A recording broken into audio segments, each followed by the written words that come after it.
evening, everyone. Thank you all for joining us tonight or this evening, and welcome to UIU's COVID-19 live Q&A. I'm Dr. Jennifer Okpukpara, and I'm going to be your moderator for tonight. And I'm here with our lovely panelists of board-certified practitioners, Dr. Onyinye Igbokwe, Dr. Chinyere Okpaleke, Dr. EeJay Enekwa, and Dr. Obinna Ibe. And so Dr. Onyinye is a family physician. She works in a family practice in Charlotte, North Carolina. And then Dr. EeJay, she is a pharmacist working in a hospital located in Cartersville, Georgia. Dr. Chinyere is a hospitalist who works in a hospital in Florida. And then Dr. Obinna is also a hospitalist working in New York. And so we're all here tonight to talk to you about COVID-19 and the vaccine in its entirety. And we most importantly wanted to give you all the opportunity to ask the questions that you may have. And so I think we have somewhat of an audience now, and we'll kind of let others trickle in as we discuss, but we'll go ahead and start now because we wanna make sure we cover everything. And we also, like I said, wanna make sure you guys are able to ask your questions. So please ask your questions as we go along. Feel free to use the chat box as we go along. And hopefully by the end of this talk, we'll be able to answer some of those questions for you. Okay, and so our biggest topic is gonna be the COVID-19 vaccine, and we're all currently in the midst of this big situation. So before we even begin and kind of dabble into that, I think it's important to get a general understanding of what a virus actually is, how it spreads, and what a vaccine does. So Dr. Obinna, what is a virus and how does it spread? So I would say like viruses are like small infectious organisms, which when they infect the body, they take over like the machinery process of the body and replicate. So when I say replicate, in the sense that they get into your body, they use like the machineries that your body has in terms of like, so first of all, you have to understand the structure of the virus. Viruses are very minute. They have a casing, and inside of them, they have a DNA material. So when they get into your body system, they take over the machinery of the body. Then when I say replicate, they form more copies of themselves, and then they can infect different organs of the body, depending on which virus we're talking about. Now, the body has systems in place, which we know as the immune system, to check the harmful effects of these viruses when they affect the body. So speaking about, the other question said, what are vaccines? Vaccines are just like agents that you inject into an individual. Also, so it takes over, it helps the body fight those viruses by producing, by recruiting cells that help in the fighting of those infections, if that makes sense. So that's what vaccines generally are. Right. And so can you talk to us a little bit about herd immunity?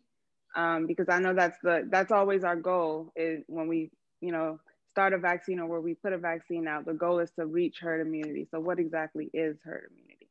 Okay, so immunity as a word on its own is just the way the body stays protected, Mm-hmm. So when you say herd immunity actually means immunity of the population. Just immunity of one person. Now, there are ways you can get immunity. Either you get infected by the infection, or artificially you receive a vaccine. So in herd immunity, the goal of herd immunity is for a large population of the people, to become protected, to be immune to whatever ailments we're talking about. In this case now, COVID-19. So what herd immunity does is that if there are more people who are immune, there are more people that are protected, it does mean that there's lesser interaction of people who are not immune with people who have the actual disease, and as such, they're kind of protected, if that makes sense. Right. Okay. And so I guess knowing what you know about vaccines, Dr. EeJay, could you talk to us about the process to creating a vaccine, and should we actually be worried about the short time frame that was used to create these vaccines we currently have? That's a good question. So with vaccines, they're like any other drug. And just in general, it takes about 5 to 10 years to bring one drug to market, like sometimes even longer. So I know everyone's thinking about this and you're hearing that and you're saying, yeah, this happened in 9 months. But what happened with this, because of the urgency and the fact that this disease was kind of very quickly spread and very hard to predict who it would affect the most and what kind of issues it could cause. And it does cause a lot of issues in the people that it harms the most. You know, the government, most countries took this to heart and they pumped resources into it, pumped money into it. And that's why the process became a little bit more truncated. So we're looking at research and development. You have to start with coming up with the drug or the vaccine. And I'm telling you, that happened in like 3 days with the Moderna vaccine. Once the genetic code was released by the scientists in Wuhan, someone made a Moderna vaccine in 3 days. Like it released on January 10th, they made the vaccine by January 13th. So when we have the drug already made, you know, the manufacturing process, mRNA technology has been around for a while. These vaccines are mRNA vaccines. They're easy to make, which is what gives it an advantage. They're cheaper to make. You don't have to go grow the vaccine or grow the virus in eggs and wait for 6 months. So all that, the development of the drug was very quick. And then they did preclinical trials. They had to do phase 1 trials, phase 2 trials in humans. So they did all that in a short period of time. Right now, you're looking at Pfizer vaccine came out, probably got approved around December, early December. Moderna was later December. By that time, they'd already tested it in about, for Pfizer, it was 36,000 people. For Moderna, it was 40-something thousand people. I'm telling you right now, most drugs get approved on the back of 300 people getting tested and just following those 300 people. So I think we have a large sample size. The results were strong. Right. I'm not concerned at all. And I said this before elsewhere. I'm not concerned about the timeline. And I'm pretty sure going forward, we're going to be seeing a lot more vaccines come out quicker because the technology is there. They're going to start, they may even start predicting viruses. And that's not to scare people and say that we're planning pandemics, but it's going to be where you can just change a code. Like these viruses mutate quickly. You can probably guess what they're going to mutate to and then predict the virus, a vaccine for that. Right. And then they'll all come out. Right. And I'm sure with money behind all of it, you know, when everybody's on board, we were in a global pandemic. So the key was to focus on this and get things out as soon as possible. So the infrastructure, the money, the finance, everything was there to try to support this same goal because we're all trying to move on. So, okay. And so I'm sure we've all heard of the Pfizer and the Moderna vaccines, like you mentioned, but there are others. And so since, do you know about this? Well, we just talked about some of the other ones. Do you have any other specifics as to some of those others and what you think about that? Yeah, so we have the Johnson & Johnson vaccine and there's the Astrazeneca vaccine. I think AstraZeneca is ahead of the Johnson & Johnson, but both of them have the same technology. They're not mRNA. So I believe those vaccines probably took a longer time to make than your Pfizer and Moderna. They'll both, as far as I understand, AstraZeneca is also a 2-shot series. So Pfizer and Moderna, they're 2-shot series. You get 1 shot on day 1, and then about 3 to 4 weeks later, depending on the vaccine, you get the 2nd shot. So you're going to get some immunity from the 1st shot, but then the 2nd shot will give you your 90-something% protection. Now, AstraZeneca, like I said, they're made from different technology. It's interesting when you think about it, but these people are really smart. That you just have to trust that at the end of the day, they're providing you the goal is to inoculate you so that you can produce antibodies so that when you're exposed to the actual disease, you're a little bit protected. They're all just getting to that same goal from different methods. And then as far as side effects or safety, because I know that's something that most people are concerned about. Some people think, you know, we're implanting things into the body. Some people think, you know, it comes out with really devastating outcomes. So what do we know about those side effects as far as comparing the two main vaccines we have currently? So right now, their side effect profiles are very, very similar. That means that, you know, you're going to experience the same things. You're going to experience muscle pain. Arm pain is the most common one that people get. Once you get the shot, your arm just feels like a little bit tender, like kind of how you feel when you work out. You also, some people have gotten fever, some people have reacted strongly, some people have had allergy reactions, but the most common ones are your arm pain, some kind of soreness after the shot that usually goes away after 24 to 48 hours. And what I've heard, some people report that if they've had COVID, they almost feel like they're having COVID again. But everyone I know that felt that way, it went away in 24 hours. It was just a little bit of a milder form, but it was kind of like a headache, body aches and all of that. Right. So that could happen. And one more thing, just know that it's not designed to give you COVID. There's no virus in the vaccine. So you should not expect to get COVID from the vaccine. If you get COVID around the time you get the shot, it's because you were exposed before you got the shot. Okay. And then specifically for pregnant women or women who are planning to become pregnant, because I know that's something that also fears, but people are also worried about. And so what would you tell them, and should they feel comfortable with getting this vaccine? Yeah, I think what the thing with that is that they did not study pregnant women in these trials. And that's right. Because usually when you're doing trials, you're just going to exclude patients that you don't want to create any issues with. But in these trials, some people did get pregnant during the course of the trial. So they have like very, very minute data on that. It's not recommended to skip it in pregnancy, but they will tell you to weigh the risks versus the benefits. So what risk versus benefits just mean, if you catch COVID, how will you fare? If you have a risk that will make you worse off than someone else, then you probably should get the vaccine. So you have to weigh the risk of what will happen to you if you get the vaccine versus the side effects that could happen. And that's a discussion you want to have with your OBGYN, but there's no contraindication right now for pregnant women. And the American College of Obstetrics, they've said that they recommend the vaccine to pregnant women, to breastfeeding women as well. So if ACOG is saying yes, and as we know, the protein, like EeJay said, it's only lasting in your body for maybe a day or two, and then it goes out, and then your body's doing the rest of the work. We don't see there's much of a risk for pregnant women or for lactating women, but we still say to be on the safe side, wait a month or two before trying to conceive. But that's what they're saying. But right now, we think it's fine. I think also on the CDC website, they said it's a thing of choice. The pregnant woman decides to take it. But then, like EeJay said, they didn't study people who are pregnant. Yeah. Data collection. We're still collecting, but fortunately, that's where we are. So we're just trying to make it make sense.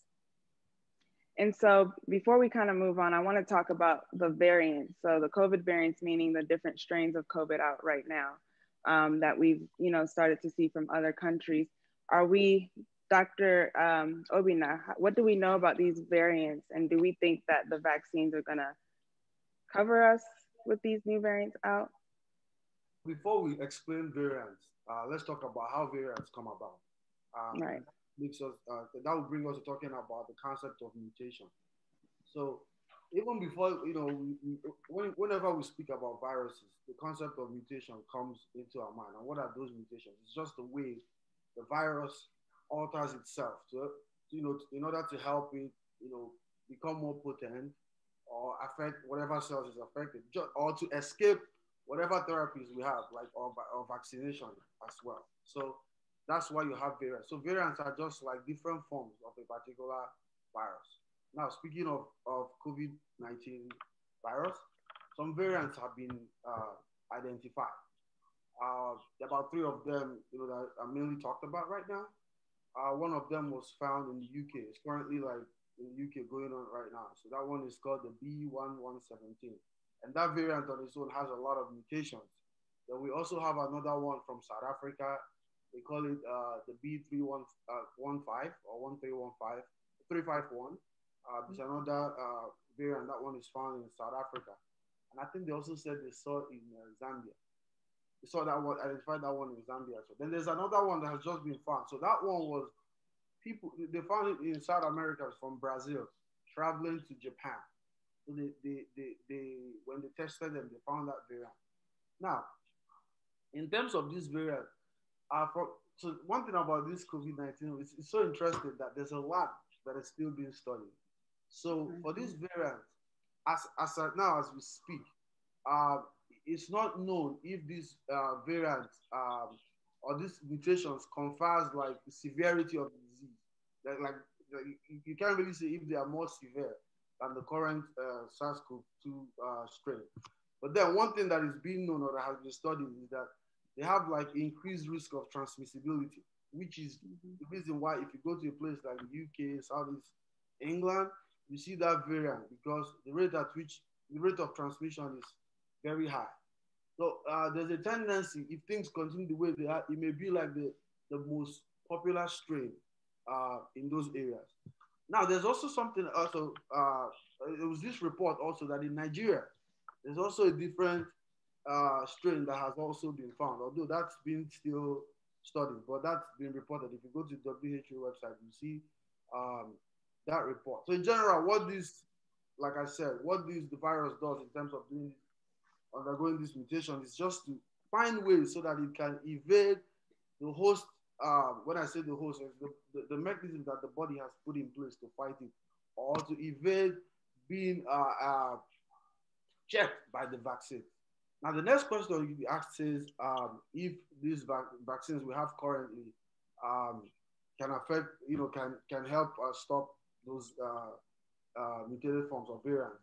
So the thing is this: there's been reports that the vaccines are potent, but nobody knows what is going to actually happen because this is still a disease that is still evolving. So, but with the information we have right now, there's a possibility that these vaccines we have now can check these variants. And like I said, the mutations they have, nobody can really say if they affect, if they are more severe in terms of how they affect the body. Okay. So Dr. EeJay, when can we actually expect to start seeing a lot of these vaccines being distributed? I know for frontline workers, we've mostly received ours, at least one dose, but what about the general population? When do you think, Dr. EeJay, when do you think that we will actually get to that point, and where are they being distributed? So right now, like you said, we're still in phase 1 with the healthcare professionals, and we've phase 1 is broken down into like 5 different phases. So they're still there. The next phase will be kind of more like your younger people, less than 65, but maybe they have some comorbidities. And then the general population, if you're a healthy young individual, we're talking about probably April. So at that time, we think local pharmacies will be checkpoints where you can get them, your doctor's offices. They may even start, like states will do it different ways. Like they may have like just big centers where you can sign up with your local county, and they may have drive-through vaccinators, like just administering the vaccines. But they're gonna make it available probably around April to the general population. And I think we're on that timeline. Okay. We just have to make sure people are interested in getting it. Right, and that's the key. So that's very promising. Who all has actually had their vaccine? At least one dose of it? Not yet. I'm in a transition phase right now, but I'm gonna get mine on Tuesday actually. Oh, okay. Oh, okay. Oh, cool. I got mine Tuesday too. So I would say how did you guys do? Yeah, I would say for me, I'll be honest, I was very nervous at first and hesitant because I just, I want to be transparent. So I definitely was not jumping at it just because it was out. I had to make sure, it's complicated and it's a little bit overwhelming when you're getting information from social media, when your family's calling you from Nigeria talking about 666, and when you have family that are asking you, are you sure, do you know much about it? And so all of that can be overwhelming, especially not to mention all the political turmoil behind it with, oh, is Trump doing this? Is Biden doing that? So I think it was a little bit, nerve wracking at first. But for me, being in medicine, I knew that the science would support it. If the science was there, then there should be no fear. So I definitely did my research and found that I was better off actually getting the vaccine than not getting the vaccine, just from a risk benefit standpoint. And so I got my vaccine about a week and a half ago. And so my next vaccine will be actually next week on the 27th, I believe. And so when I got my shot, it was in the right arm. It was one poke. It was very easy. It was kind of similar to any other vaccine I've had. It was slightly more tender. I don't know if you guys remember getting like a tetanus shot. I feel like it was somewhat more similar to that because the tenderness was there, but it lasted for 2 days, and that was it. I have not had any other symptoms whatsoever. So what do you guys think about your experiences? Like I said, mine was pretty much similar to yours. My arm, I think, actually didn't really feel that sore. But I honestly think that, I'll keep saying this, we're in data collection mode. And honestly, I just thought the vaccine is just an additional armor on top of what we're already doing. No, it's a weird thing I tell my patients, but I say, we wear our mask like we wear a helmet, right? To protect us in a war. We're going to war with COVID and we're trying to get rid of it. So the mask is like our helmet, and then washing our hands is like the sword that we're holding on to. I think the vaccine is just like an additional shield that we're getting on top of us that just gives us a little bit more protection.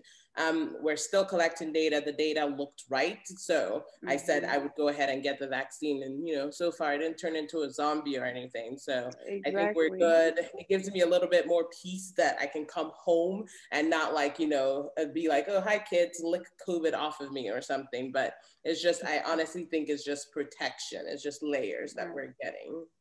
Yeah, I think it's important that we all need to do our own research.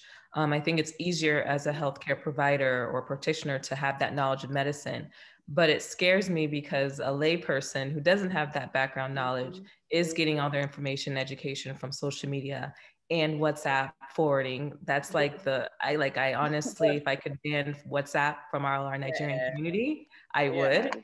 I've seen videos that are so disturbing that just spreads false information that gets back to me, and people are asking me, hey, does this happen? Is this really true? And I have to dismiss it, but there's only one person I'm telling that it's not true versus the 1,000 that already seen it. And so it puts our community in a bad place because now nobody wants to get this vaccine and protect themselves because they're afraid of this misinformation that they've already ingrained in their minds. Like even my parents, I have to convince them to get it because right now they're not, because of what has been said already on WhatsApp. And I have to go at war with WhatsApp and the messages that they're getting. It's scary, but that's just the reality of things. No, exactly. Go ahead. No, I completely agree. Yes, I had to. Even my mom's a pharmacist, and I still had to sit there and say, "Look, you have to get this vaccine. Like, go and do it." And she got it, and my dad and my grandmother just got theirs yesterday. So I really think that it's something that we should talk to our families about. And as we get more information, we educate them, and then they'll believe us rather than WhatsApp. We just have to put that data in there for them too. Exactly. So it's honestly like, this is all to say it's really not a bad vaccine. I mean, we're all living, breathing examples, I guess.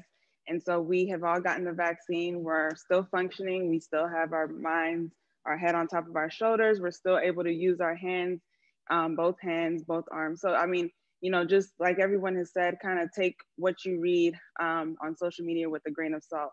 Everybody on social media, most people on social media are actually not in the medical profession, let alone, pharmacists, doctors, or anything like that. So it's very important to understand that who you're getting your information from makes a huge difference as to what you should trust. So I think it's a great thing that these vaccines have started to come out.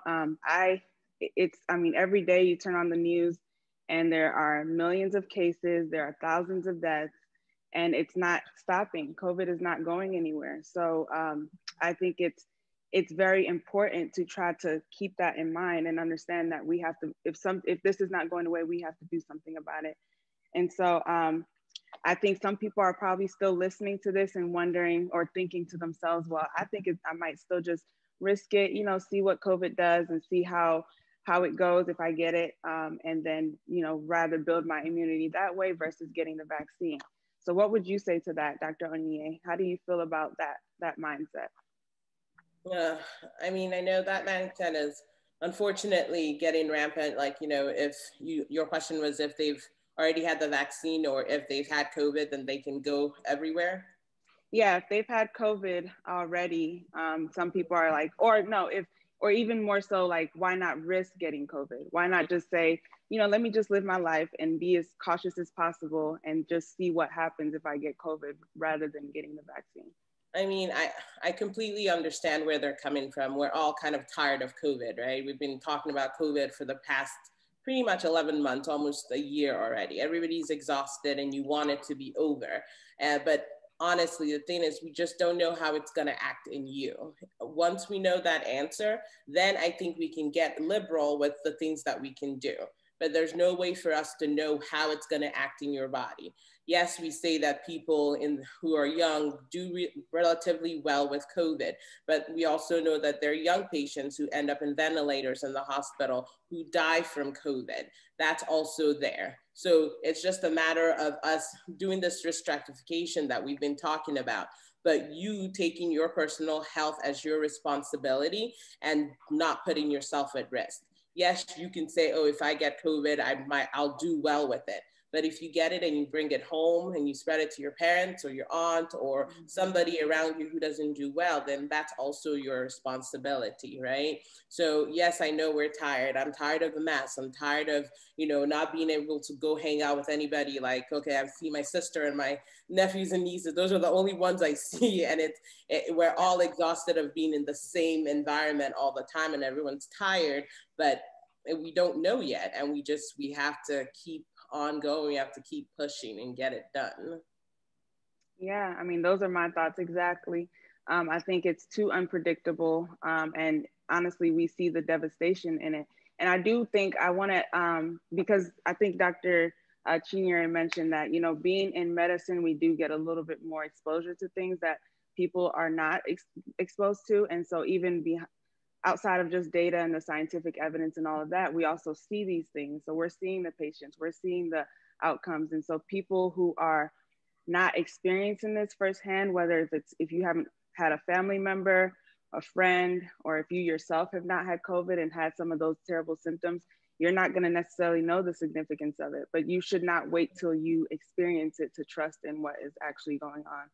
And so I think it's important to try to figure out ways to prevent that. And so Dr. Onyinye, what would you say, what would you recommend as like prevention from COVID for those, especially, we know the vaccine is one, but for those waiting for the vaccine, what would you recommend outside of that? Yeah. No, besides the vaccine is coming, a lot of us don't have access at this point, but still the things we've been saying from the beginning, you gotta wear your mask. The mask has been shown to work. I've worked every day in New York through COVID, and just because I had my mask, I had my, face shield on, washed my hands like a crazy person, I still haven't gotten COVID. It still doesn't make sense to me, but the masks work. So keep your mask on. Wash your hands and stay away from people. I know it's hard, but you have to stay away from people and give yourself a chance to not expose yourself unknowingly. And I've also been taking vitamin C and vitamin D daily just to help to boost our immunity. There's been some data that's showing us that that vitamin C has helped to cure some COVID patients, and vitamin D also increases your immunity. So I've been doing that every day, and just getting my family members to just do that and to amplify their immune systems. But really, if you just don't get exposed to COVID, of course, you're less likely to get it. But I know in my profession as a physician, I'm going to be around people. I'm going to have lots of people in my face with COVID. So I'm doing that to amplify my system and doing that for our families as well. But that's really what we can do right now. And we're still collecting data. Right. And so what specific things are you taking? I know you mentioned the vitamin C and D, but could you kind of educate everyone as to how much of it? And then if anybody else wants to contribute some of their home remedies, what they're taking at home as well, that'd be great. Right, so for people in the hospital, we'll talk about treatment later. We've added that to the protocol, but I've been doing vitamin C just 1,000 milligrams once a day or twice a day, and vitamin D 2,000 international units once a day.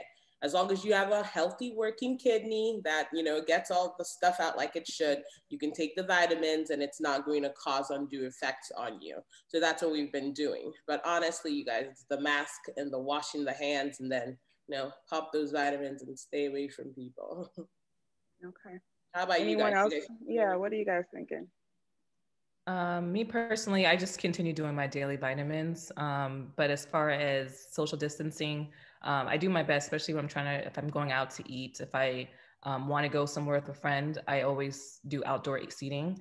And I've found that to be the best way. I don't do indoor seating at all. And when I am outside, it's still kind of spread out and it's not as crowded either. So I found much success with that so far. I haven't gotten COVID, knock on wood. Wow. Mine is a little bit interesting because apart from being someone who takes care of COVID patients, I'm a COVID-19 disease infection survivor. And I've also gotten the vaccine. And that will also bring us to the question where I see people asking about antibodies, can you take the vaccine and all that. So when it comes to COVID-19, I've seen the best and the worst of it. So I mean, post-COVID, basically what I do is I just, take the vitamins. It's not like I take them like every day, but I try as much as possible to just take them. And also, someone mentioned zinc. Zinc is also one that helps. Because if you study like the pathophysiology of, the process of the infection, you see there's a lot of inflammation involved, and zinc has been found to be. Oh, my mic. Oh, somebody. Okay. There you go. Zinc has been found to be one of the things that reduces the inflammation, and that's one that is also vital as well. Yeah. The zinc helps in stopping replication of the virus. So definitely when you are infected with COVID, you should definitely take zinc twice a day. But I kind of was like, am I going to take zinc every day if I don't have the virus, or am I going to wait till I get it and then take it? So if I feel like a COVID patient coughed on me a lot, I'll just take I'll take some zinc that day, but I haven't added it to the regimen of every day taking it. But if you are COVID positive, then yes, definitely take zinc in those first few days, because it helps stop the replication, meaning the virus making copies in you, because that's what makes you sicker. Okay. And so specific to, oh, sorry, go ahead. Go ahead. Sorry. Zinc is one of those elements that you do get from food. I wouldn't really recommend taking it every day if you don't have any issues, just because it can also cause like chelation of some of the other elements that you already need. Right. The vitamins, I don't take any vitamins. I don't take zinc. I just live my life, but I do wear masks. I social distance. Do the important things. There's not real scientific evidence behind vitamins and zinc helping with COVID. And that's again, because we're still in the data collection phase. So once we're still collecting this information, the key takeaway is that it can't really hurt. Your immune system is boosted by taking vitamins. Right. To what capacity, it's not really clear. That's why we would recommend giving these, and I know we're going to get to it at some point in the hospital. We do put these on patients. We put our patients on these drugs for the duration of their stay. Yeah. Okay. Perfect. So, Dr. Onyinye, are there any new guidelines that we should be aware of as far as like with the social distancing and some of the prevention methods? Well, I mean, the CDC keeps on changing and updating things that they want us to know, want us to do. Initially, it was a 14-day quarantine. Now they're down to a 10-day quarantine. And then now they're really stratifying isolation, which is how long you stay home after you've had COVID, based on your disease. So before, everybody was just a flat 14-day stay home. Now it's if you've had mild to moderate disease, they're like, oh, well, 10 days is probably enough. Then you can go out and not be able to spread COVID to other people. But if you had severe disease to critical disease, meaning that you had bilateral pneumonia, you had to be in the hospital, your oxygen was less than, I think they're saying 94%, and or if you were intubated, things like that, they're saying that you can shed all the way up to about 20 days, right? So again, that isolation is just really based on the level of your disease. So that's really what the CDC is saying. In terms of us, the 6 feet versus 12 feet with the new variants, again, we're still just studying this. The thing is really, you're gonna hang out with people, be outside, wear a mask, and just try to decrease it. Because a lot of people are just asymptomatic carriers and they don't know that they have it until they go and get tested. And you don't want to be like, oh, my friend and I were hanging out and then, oh, well, they text me and now they're COVID positive, their wife's positive, this one's positive. And it's the anxiety that we've all been under for this last year. So why even make it worse there? But importantly, though, the CDC finally put out an order now for air travel. So I think they put it out on the 12th. So now they're requiring everybody who's traveling into the United States to have a COVID test 72 hours before they leave. Before, it was just other countries that required us to have it, but now as of the 21st is when it's going to take effect. But they put that out on the 12th, that anyone who's traveling into the United States has to have a COVID test that's negative before they can fly. Okay, well, that actually is helpful. I mean, I don't know why it took us so long to get there, but that should help at least with kind of all the crossing around and spreading the germ. Right, exactly. And so let's say someone is exposed to COVID. When is the recommended time for testing? Because I know some people, you know, like you said, will go into put themselves in situations where they were exposed in like a party or a club or an indoor situation, and they're thinking, oh, let me just get tested today, make sure I'm not bringing it home to my family or whatever the case may be. Or those who even know that they were exposed to someone because their friend called and said, oh, by the way, you know, I had COVID, I'm sorry. You know, so when is the best time to get tested? And for that, that's a great question, because it really depends on the situation and if the person's symptomatic. So if you have symptoms, get tested right away, okay? But if you don't have symptoms and you were exposed to a friend, I usually say to wait about 4 to 5 days so that it gives your body time to actually make enough copies of COVID so that when we test you with a PCR test, the one that all of them they do in your nose down anyway, the PCR test, not the rapid test, so that when we do the PCR test, we can know for sure that you're making copies. If you get tested too soon and your body hasn't replicated and made the virus, then we can't tell, right? So I think it's based on symptoms. If you don't have symptoms, wait 4 to 5 days, then get tested. But if, of course, you're already symptomatic, then definitely go and get tested. Okay, and let's say that person is positive. Let's say that person discovers that they do have COVID. What do you tell your patients that test positive for COVID?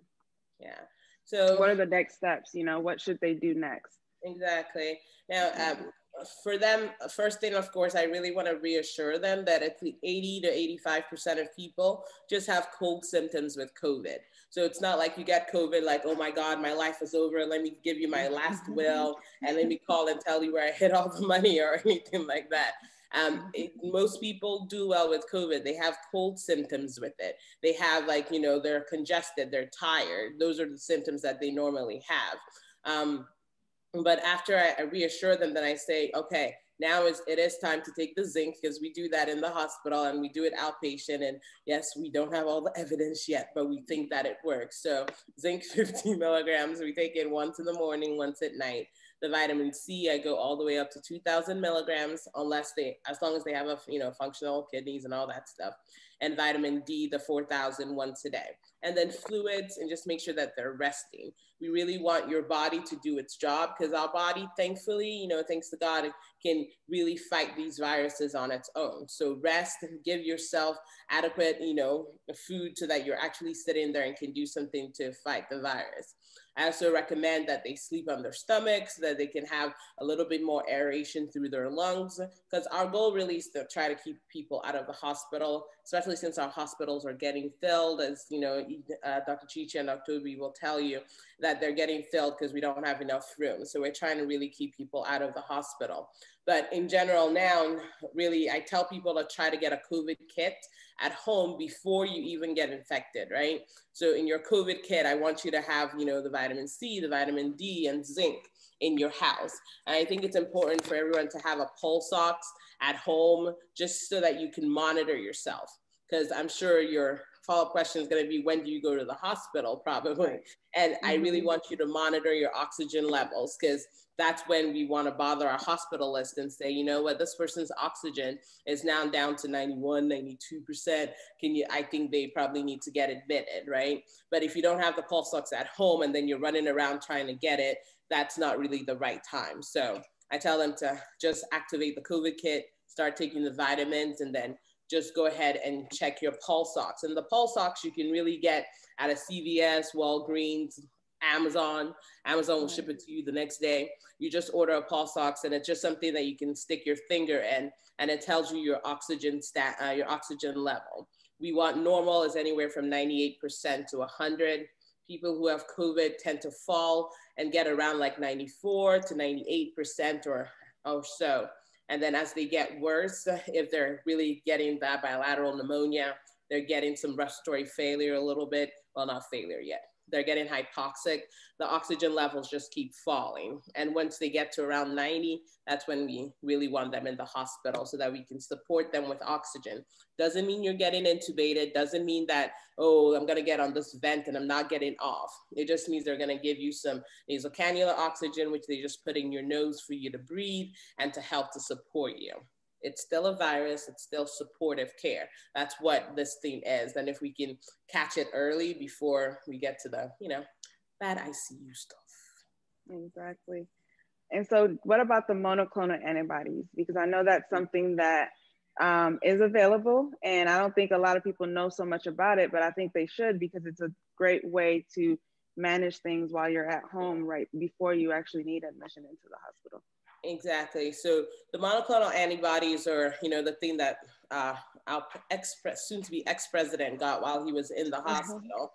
So it helps people because it's basically we're giving you the antibodies to COVID so that your body can then make more of it and fight the infection off faster.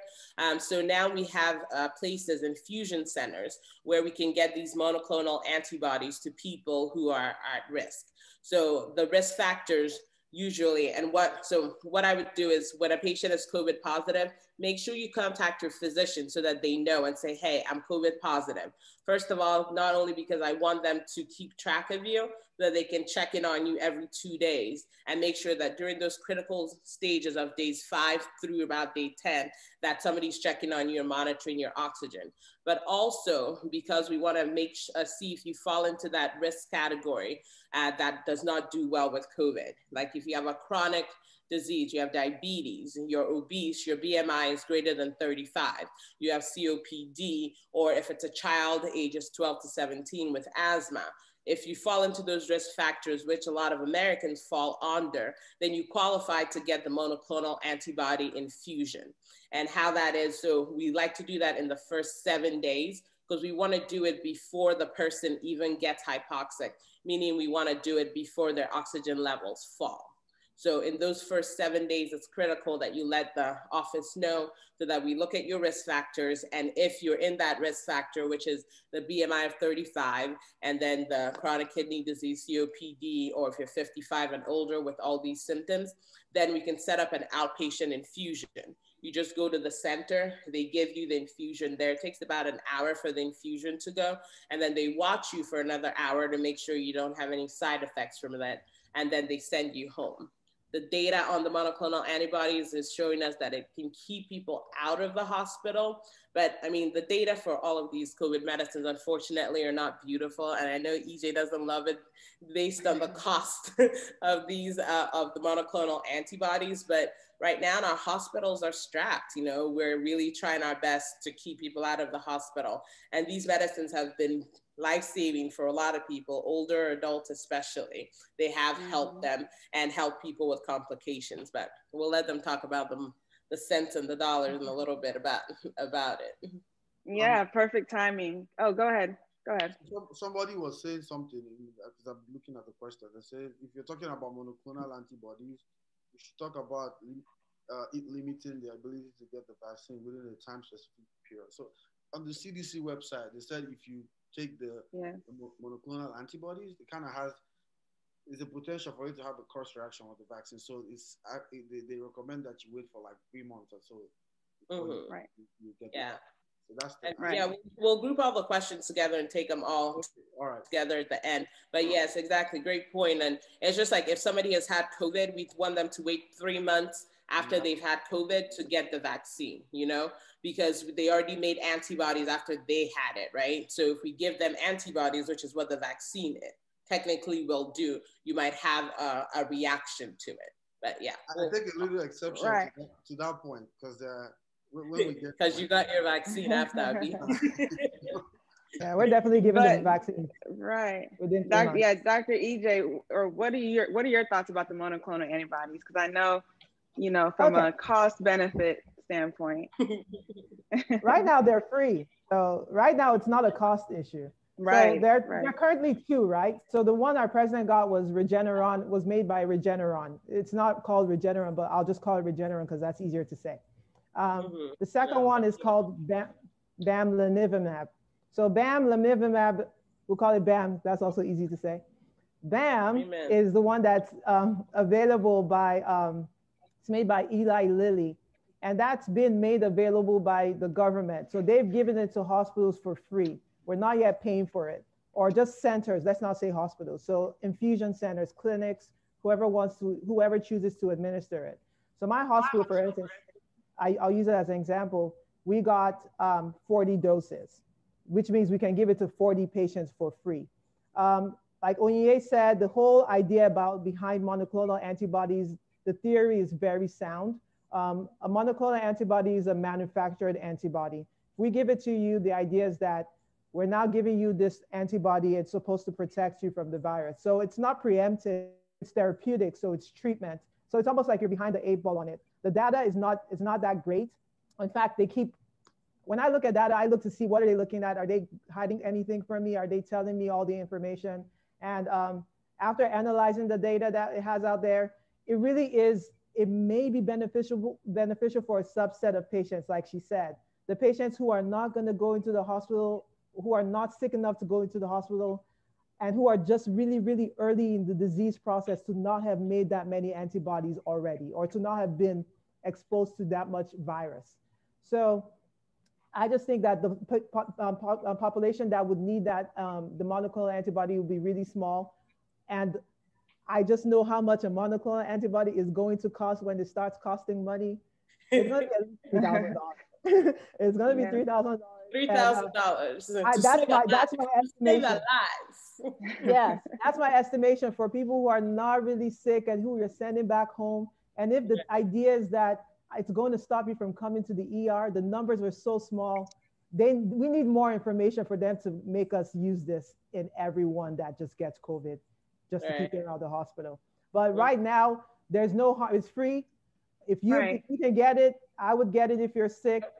Like I said, the theory behind those kind of drugs is very sound. You can just go get the therapy, and hopefully you catch it in time before you replicate the virus enough to cause problems. That may be where the place of therapy is for that drug. Magic zone. I think it's also very important to point out, though, that people can actually get COVID more than once, because I know some people are kind of listening in or probably almost not paying so much attention because their thought is, well, I already had COVID, so I'm pretty much good. But we know that the data shows that you actually can be exposed and redevelop symptoms or even have re-exposure to cause another infection from COVID. And so I wanted to know, have you guys seen any in your practice? I know for me in my practice, I haven't really seen any, but I know the research data is out there. You mean like patients coming back to the hospital? Not necessarily the hospital, but just being reinfected, right? Just being reinfected with COVID and having COVID again. Of course, you see that in patient setting, you see everything that. Oh, for sure, yeah. So 3 months, you see them come back again. But then also, you also have to bear in mind too, patients differ. A lot of times, patients have like a lot of comorbidity. So when you have all these comorbidities, especially these patients who stay in the nursing home, one person has high blood pressure, CHF, renal failure, all these things put together. It's still, the immunity is low. So there's still that tendency to get infected again. And they may also present again. So it's not uncommon to see such patients.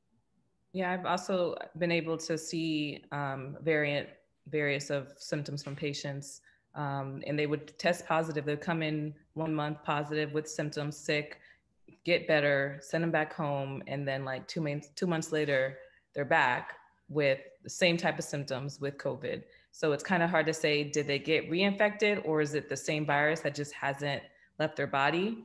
Or did they test negative when they first left, but it was a false negative? There's so much room for error. We don't even know what exactly is happening, but I've seen definitely positive COVID testing 3 months apart. So it could be, it just everything varies. It's very strange. Yeah, and that's the biggest takeaway that we're gonna have from this talk is that, you know, it's everything is still coming and developing. We're still kind of figuring things out, but what we see and what we know is what we're able to provide to you today. So, you know, although there's still developing information, new cases, new case reports, and new data, I think what we have currently is still enough for us to make some sound decisions. And so even back to what you said, Dr. Onyinye, with the pulse ox and kind of monitoring your oxygen saturations, when specifically would a patient who's being managed at home with their COVID be recommended to actually go to the hospital? When does that kind of, because, you know, sometimes we're doing the best we can, we're doing everything you're saying, we're listening to our doctors, but sometimes we still continue to have worsening symptoms. So what does someone need to do at that point? Yeah, and at that point, honestly, when their oxygen levels get below 92%, that's really my thing of, I think it's time for us to start talking to the hospital. The hospital right now, because they're so crowded, really only take you if it's less than 90% in some areas, but depending on if that person has like lung disease, this person has heart failure, or they have like, you know, COPD, and we know that they're gonna get worse. So we kind of risk stratify this person and say, when does this person actually need to go in?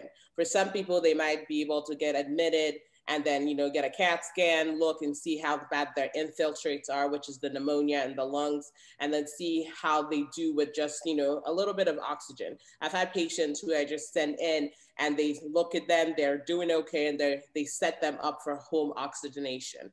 Before, if the hospitals weren't crowded, we'd probably keep that person for a day or two until we get them a little better and then get them on their way. But now it's like, you see this person who almost needs to be vented, and you that's kind of okay. They're like, I think you'll be fine on like this oxygen. I'll send you home. Just see your doctor by virtual visit the next day so that we can see where you are. But I think the oxygen's the key. Or if you're like throwing up too much that you can't keep anything down, because then you can, you know, go into kidney failure as well on top of this. And then we're adding more complications to you. But when we get there, then we send you guys off to the hospital so that they can take good care of you.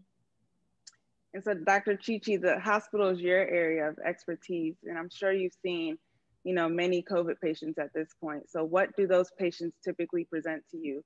Like, you know, what are the different age groups, and then what is their typical course? It varies. I've seen patients young as 30s, 40s, as old as 90s. The presentation also varies. I've had patients, most common presentation for me has been loss of smell, loss of taste, or they come in with coughing, just not feeling well, feeling very fatigued. That's probably one of the top ones as well. They just come in, I just feel really tired. I can barely get up, I'm very weak. I don't have an appetite. I've heard diarrhea, some vomiting. The presentation is just spread out. I've also seen people coming with DVTs or clots in their legs or PEs, because COVID induces more of a vascular type of presentation with clotting. So I've seen that type of presentation with patients as well. So again, it just varies, and it's hard to tell for patients to know if they are having hypoxia or low oxygen, because they don't have that pulse ox to check at home. They just don't feel good. And when they come in, they're at 88% or 82%. And then it's like, oh, that's why you have, you know, you can't breathe.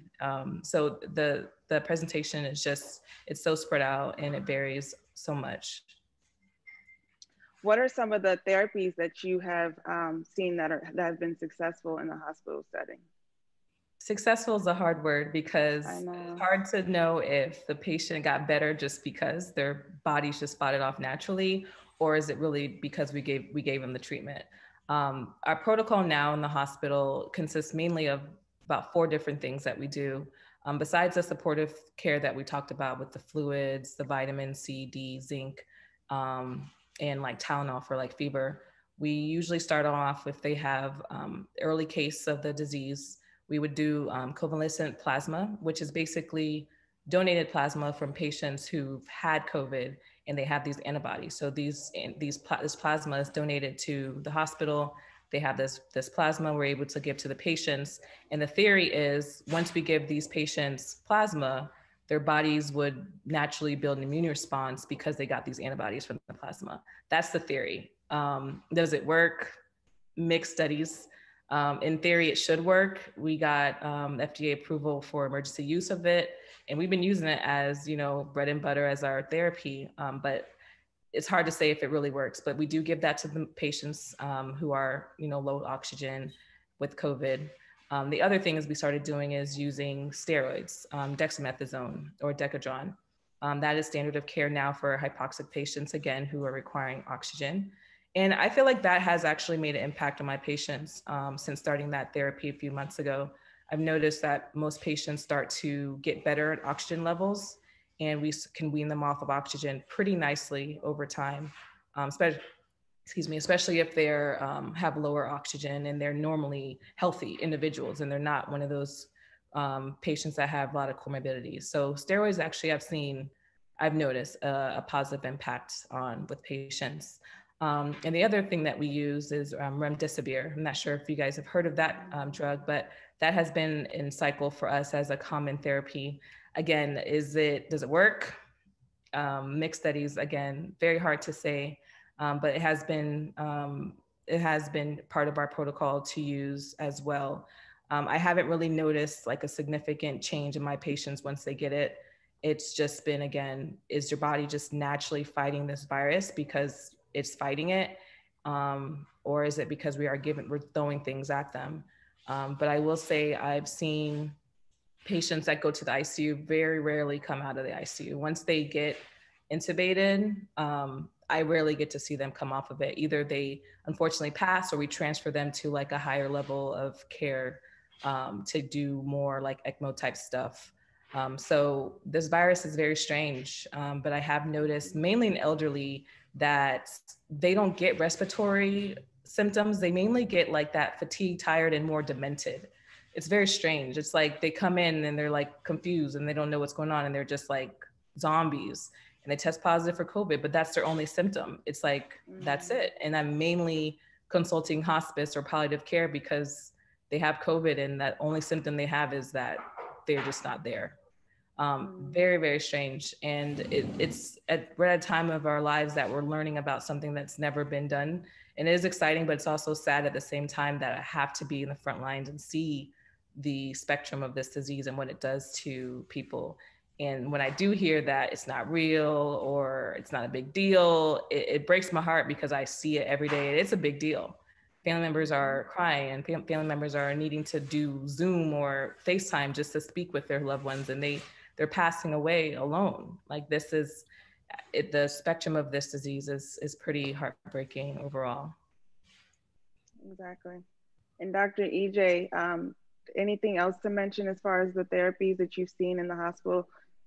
Yeah, we use all the same things. Dexamethasone has good research behind it. It's pretty much the only drug that was shown to actually improve mortality, which means that it's supposed to stop people from dying more frequently from COVID. That's the only drug that had that benefit when they studied it. Remdesivir had the benefit of cutting down your hospital stay. So maybe if you're going to stay for 15 days, it cuts it down to 11 days. We do give everyone remdesivir who qualifies for it. We just have to make sure your kidneys are fine, your liver is fine, and you kind of have to have a lower oxygen levels. So they keep talking about oxygen saturation. We're talking about less than 94, or you're already receiving like oxygen supplementation through whether it's whatever device is giving you that oxygen supplementation. Okay. She mentioned convalescent plasma. And then the last thing I would say is just make sure that your blood is thin. We give you blood thinners, protect you from getting a clot, because what we've seen is that these COVID patients just are predisposed, meaning that there's a chance that they could get a clot. And I work in the ICU as well. So as an ICU pharmacist, we just see patients every day, like they're already on blood thinners, which is supposed to help your blood stay thin so that you don't form a clot. But then even on top of that, they still form clots in their legs and in their lungs. So it's very tricky. This disease, like everyone has said, just has a spectrum of issues it can cause. And we're just trying our best, but make sure, like Dr. Chi said, stay out of the hospital, the ICU. Once you get on those vents, I say 1 out of 4 are the number of people that come off that I've seen. Yeah. It's very devastating. Yeah. Sorry, we've also talked about outpatient therapy for the aspirin. We're keeping people on baby aspirin for like 4 weeks after they've had COVID. We don't have the data yet, but it's just because of the clots that we've seen for DVTs or pulmonary embolism in the lungs as well. Just trying to, we're just learning, guys. We're doing lots of information and really trying to prevent as much as we can. Another medication that is also used in the ICU is tocilizumab. You know, but just like you guys have all said, still the same thing. Like it also in my hospital, steroids, remdesivir.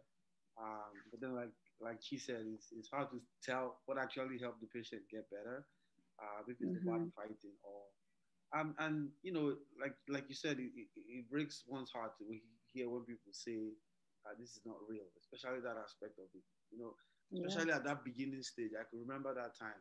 You know, you have to speak to families through every day, and they have to converse with their loved ones on FaceTime and just say goodbye. You can't even come to the hospital to, you know, give your last respect.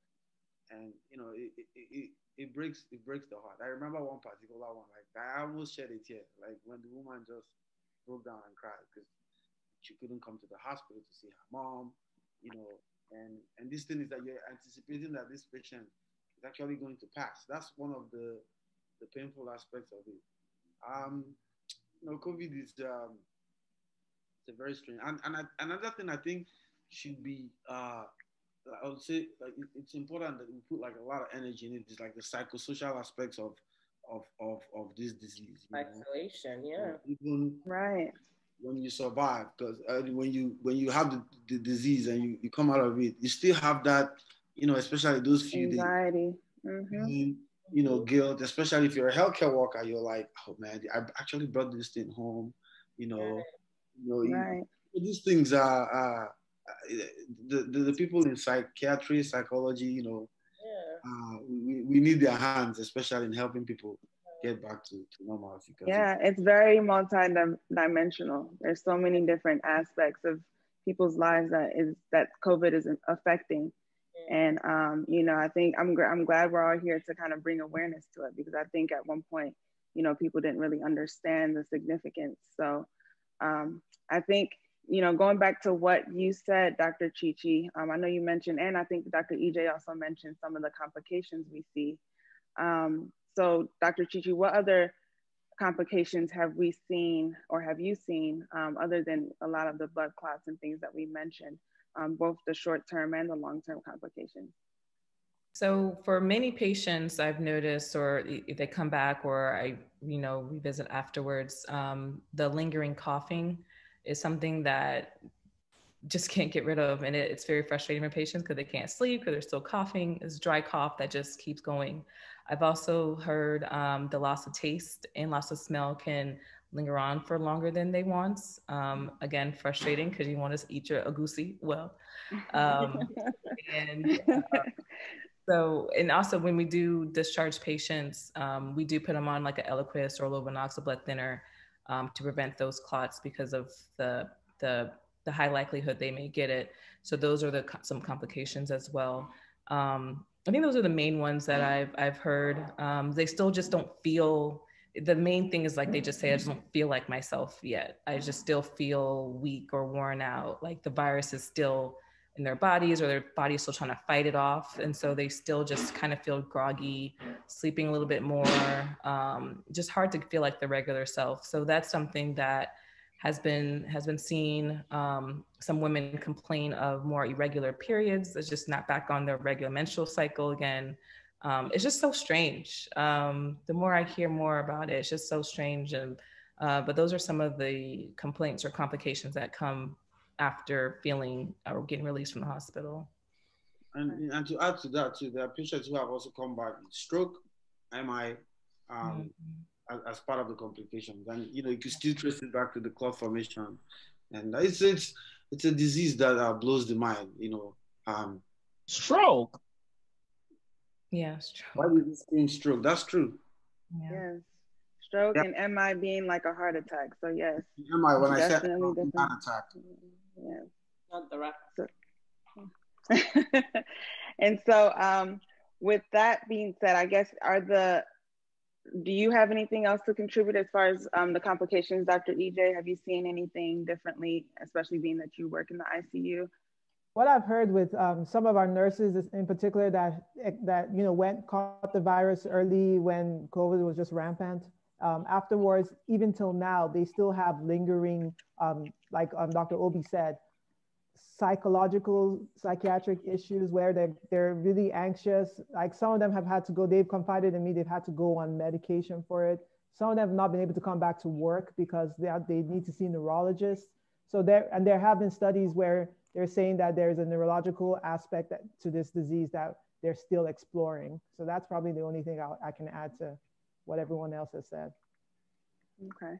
And yeah. Dr. Chichi, I know you mentioned that you do primarily see the elderly and also those with pre-existing conditions, but you also mentioned that you also take care of younger patients. So what would you tell those younger patients who feel like they're not at risk for severe illness?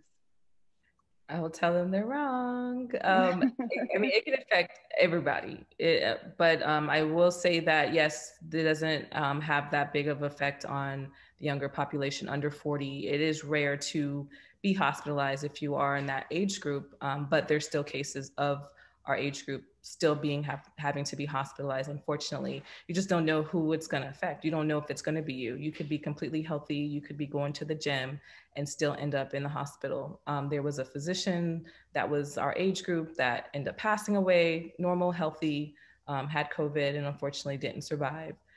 So you just don't know what it is about this virus and about your body that it will affect. And that's why it's important, no matter who you are, no matter how old you are, to still wear your mask, still do what you have to do to protect yourself. It does affect kids too. I know in the early stages, they were saying kids don't get affected, but now we're seeing that kids can get affected. And usually if they do get the virus, they show symptoms like weeks after they actually got infected. So at the time where they do have antibodies, they start showing what we now are calling multi-system inflammatory syndrome, where they get different series of presentation from red eyes, fever, muscle aches, different things like that could land them in the hospital, or they could be treated, symptomatically at home. So, this virus is, again, a spectrum. So it can affect anybody, anyone, anytime. Severity is really just up to you and your body and what it decides to do, honestly.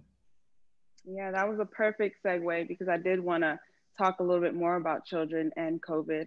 Like you said, a lot of people assume that, children aren't necessarily contributing to the spread, or at least becoming significantly ill to require hospitalization, but that is not the case. I will say, though, that children less than the age of 10 are less likely to get infected with COVID, and so therefore they're less likely to cause spread of COVID to others.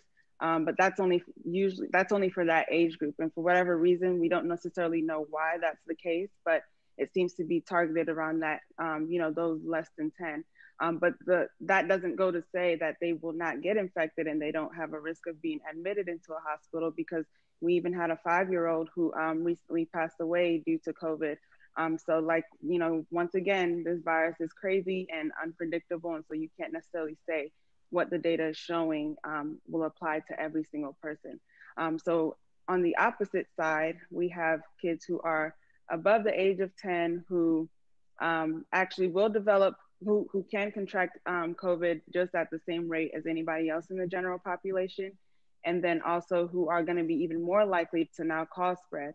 And that's because, children are children, they spread their germs on a regular basis. So, and it's hard to keep a mask on a child, but that doesn't mean, don't try, because it makes a difference. You don't want your children spreading COVID from you to their bus driver, to their teachers, and then coming back home and infecting grandma or grandpa at home with them, or even you or themselves. So it's very important to try to get your children to wear their masks, use hand sanitizer, wash their hands, and just let them know COVID is real. I mean, you don't necessarily need to instill fear in your children, but they need to understand and appreciate what is going on with COVID, because I think, this is traumatizing for everyone. So I don't think it's fair that children are having to stay at home, not socializing with their friends, not going outside, things like that. But we're in a pandemic, so we need to do what we need to do to make sure that we're saving ourselves and saving others.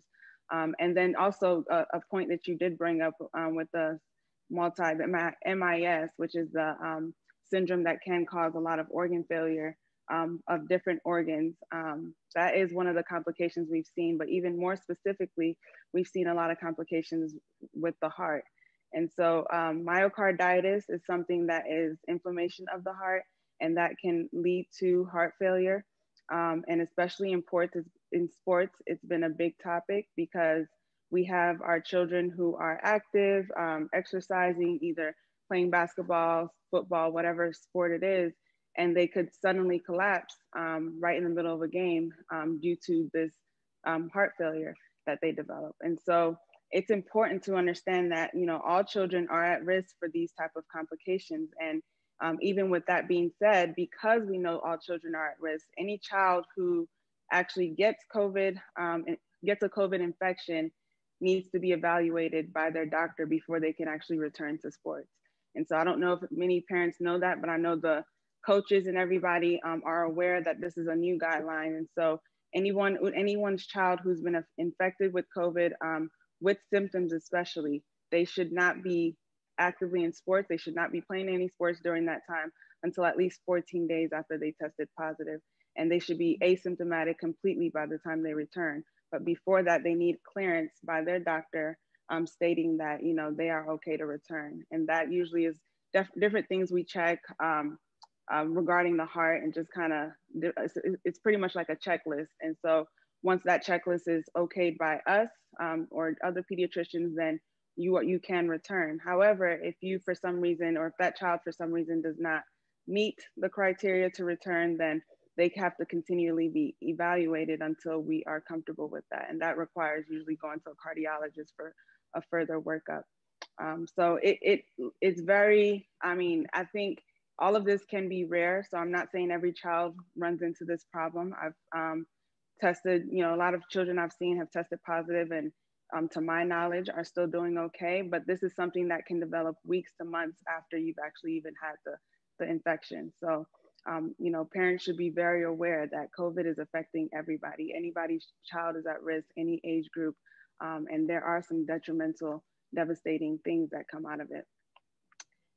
And so I guess we'll go ahead and segue into, since we're talking about, you know, patients or people who feel invincible to COVID, I guess we can go ahead and start our last topic, which is going to be COVID in Nigeria. And so Dr. Obi, what can you tell us about COVID in Nigeria? What's the current situation? Nigeria is so dear to me because that's where I went to medical school. I worked in Nigeria before moving. I still keep in touch with the people in Nigeria. I have a large social media following that is based off people mostly in Nigeria. Now you see how we're here, you know, discussing these beautiful therapies from Remdesivir, monoclonal antibodies, all these, you know, talking about this.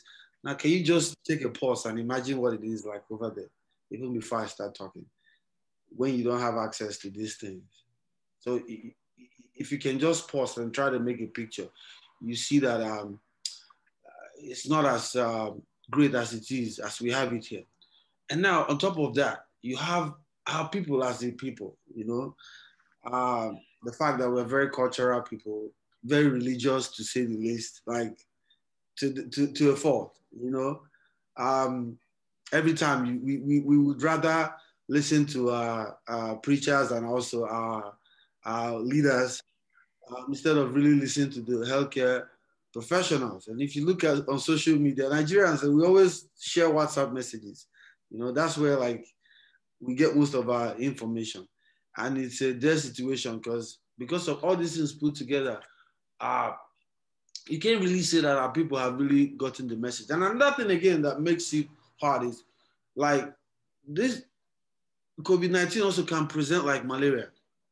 You know, like I said, when my own, that's something I could liken it to when I had mine. So because people present like in that form, it's hard for them to actually go to the hospital. They're not testing like we are doing here. You could check the fact. How much will a COVID-19 test cost? I heard like 50,000, 100. How many people can actually cover 50,000, 100,000 to go get tested? So the issue of, and then also the stigma too, you know, people may have this disease or symptoms, but they don't want to come out because they don't want people to see them, you know, as having this disease. Just today, there was this, I had this medical student who I mentored. He sent me a message. He said that in Anambra where he is, if he wears a mask, they look at him like, where is this guy from? You know, you're trying to show us that you're, you know. So I think that's the problem with COVID-19 in Nigeria is multifactorial. You know, you have the system problem whereby the leadership, the problem of the people, then the healthcare setting as well, in terms of, and you know, I gotta give props to people who practice in Nigeria. Like I said, I used to work there. Here in America, everything is at the, if I need an EKG, CT scan, all these things, I get them right on the spot. Back home, if I need something like this, the next place to get a CT scan may be like, you live in Owerri, you may not really have one. They tell you go to Port Harcourt or Enugu. Just imagine. And you look at the healthcare system, availability of oxygen is not, it's not that great. You know, like here in the US, every bed has an oxygen, you know, space. But back in Nigeria, you know, it's like, it's a big problem. And, you know, it bothers me, you know, it bothers me as a person, you know, a whole lot. So with the reports in the WHO, they tell you, they give you values as to, you know, how many cases we have. But I don't really think that represents what it really is. I think it's much more than that. Because you see how people party. Look at in December, there was a lot of cases. People, even people who came back for Christmas, came down with the disease. And unfortunately, we also had people who, at least I know this doctor who is, I mean, I don't know him personally, but I know people who know him. He's in Memphis, Tennessee. He was practicing in Memphis, Tennessee. Went back to Nigeria for a burial or so, and he needed oxygen from what they said, and he couldn't get out, and he died.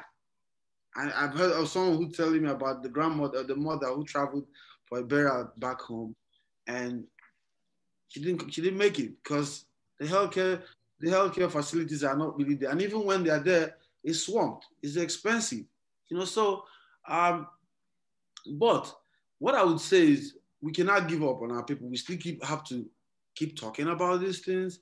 Keep talking to people. I myself, I do it a whole lot. Like I have this kind of session with BBC on next week, Monday.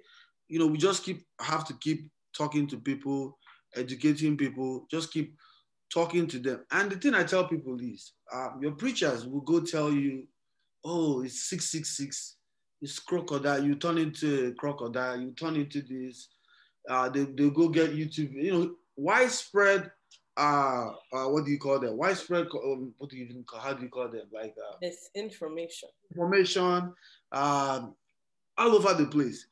But the truth is this, you know, I tell you this, when the chips are down, those people telling you these things are going to go get those vaccines. They won't even tell you. Let me tell you another thing. The wife of the Anambra State, the wife of the governor, took Moderna vaccine. Currently, as we speak, the video is on the internet. You know, I applaud her for that. And, you know, she gave a speech saying, you know, it's safe, all that. And talking, when they asked her, okay, about, you know, getting the vaccine to Nigeria, she talked about the federal government doing all they can and all that. I applaud her, it's good. But all I want to say is this. When you listen to these leaders, those leaders who make videos telling you, oh, we need to do this, we need to do that, and nobody's forcing you. All I'm just saying is, it's important that we go study these things, make informed decisions about these things, and know that these things exist. Because the truth is, these people will have ways to get these things. So it's important that our people get informed. Let's not, I know, like I said, I don't force anybody to take the vaccine when it's available. But all I'm saying is it's important that you go study it. See what the information is everywhere. You read up. If you have questions, ask people who know. Then with regards to when the vaccine will be available in our country, I really don't have an answer to that question. Even the people who have it here, it hasn't gotten around. And we know the logistics that will come with it. You know, here we pay next to nothing to get the vaccine. We don't really know how it's going to be over there. Then the issues of storing these vaccines. You know, we have the like we talked about, the Pfizer, the Moderna. These vaccines have to be stored at very low temperature. EeJay storing. You understand? That's a big problem. So, but when I read about the Astrazeneca, that offers a little hope, because they said you could store it at higher temperatures and it can stay in a longer time as opposed to the other one. So that also provides hope. So in summary of the situation in Nigeria, I'll say, and then another thing again is poor data collection. Poor data collection.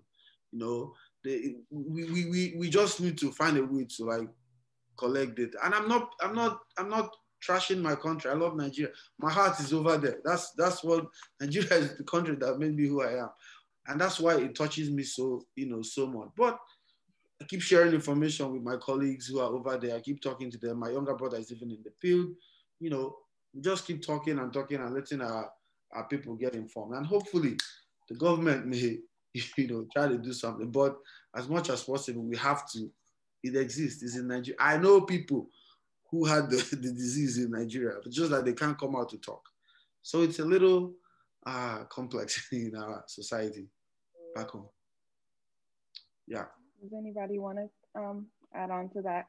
Well, I guess what are some things that we think we can help inform Nigeria about as far as prevention? You know, being that they do have limited resources and aren't all the things we have here, they're not available there. So what would you recommend as far as prevention? And then also, if somebody was to test positive, what should they do, and what should they talk to their doctors about, their nurses about, with the limited information that they do have? Yeah, so the first thing is, the general things that we've talked about here. Wearing your face masks, covering yourself, avoid gathering. We like to party. Like when you see these videos on social media, like our people we like to enjoy life. And I don't take it away from us. I like to enjoy it too. But we just have to enjoy smartly at this period in time. Don't be where you're not supposed to be. Social distancing is important, but at the same time, the way our environment is hard. People make ends by going to the market. It's not going to be easy, but at the same time, we still have to say what we have to say. Wear your mask, wash your hands, use your hand sanitizers. So if you test positive, now here's the thing: you symptomatic or asymptomatic. That's a big part of it. So if you're asymptomatic, in general, you do the general things we talk about. Quarantine yourself, take those things, the zinc, all that. Those ones are available. If you're symptomatic, you got to go see your doctor. Depends on the kind of symptoms that you present with, and it starts from there. There have been reports that, from what I've gotten, people treat people with azithromycin and all that. Generally, I don't really know. From the study we've seen here, it didn't really show that it had any, effect. But I've heard people take that. So generally, it all depends on the kind of symptoms that you present with. And if it's not like they don't admit patients, they don't treat patients, and patients get better. But if they get to that severe case, I don't really know if I'm not really sure how things are going to play out. So, but in general, prevention, public health measures to try to stay safe and try to protect yourself. Call your families. For those of us here, as much as possible, call your families, always talk to them. I spend a lot of time talking with my family. I talk to them. Thankfully, most of my people like medicine. So we just keep, just do what we have to do. And that's the most I can say. I agree. I think education is very important in this situation, because like you said, we are limited. So you can't tell somebody, oh, make sure you ask about, BAM, and make sure you ask about these things that we have here, because they're not there. But I think one is getting Nigerians to understand COVID is real. That's step one. Was somewhat in that mind frame at one point when it started, and we finally started to progress from that. But I think Nigeria is still in that mind frame. So we need to like you said, talk to our family members, talk to our friends out there, let them talk to their friends, and let everyone know that, you know, COVID is real. COVID is now entering Nigeria. It's there for sure now. And, you know, what we don't want is a serious epidemic, like, or a pandemic that we, you know, are seeing here in Nigeria, because we won't survive it like we are here in the US. The resources just aren't there. Another thing I wanted to add is this, right?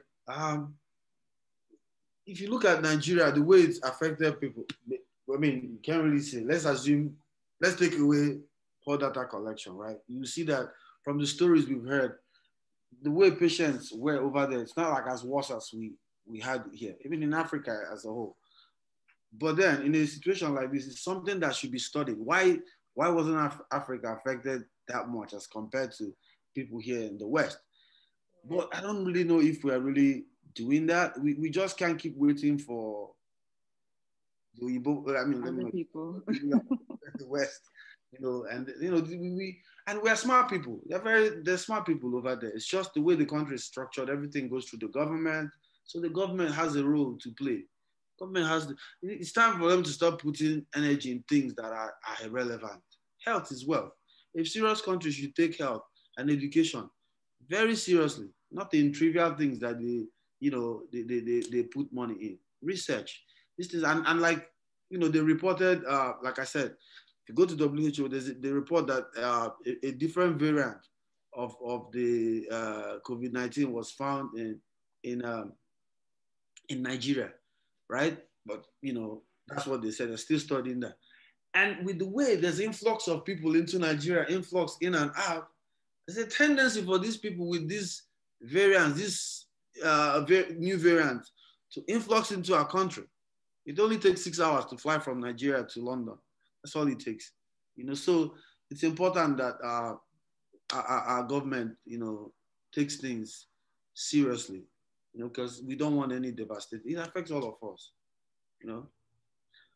Yeah, and I think it's important. I mean, we did discuss how it is that Nigeria was not as seemingly affected, but we also have to look at the population of Nigeria, right? The average age of most Nigerians, I think our average age is really like 19 or 20, as opposed to the US, where we have older people and people with more medical comorbidities, right?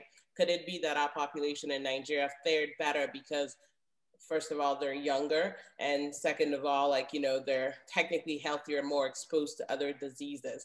But like Dr. Obinna said, it's definitely something we need to study and look at. But we do know that a lot of people went home over Christmas. A lot of people went to Nigeria, to Ghana. Lots of people are still in the area. So the COVID that we had here, definitely people did bring it in. And we've heard of spikes of cases since that time. So, you know, it's staying on top of our family members, talking to them, and really asking them to avoid the large crowds that they really want to go to right now.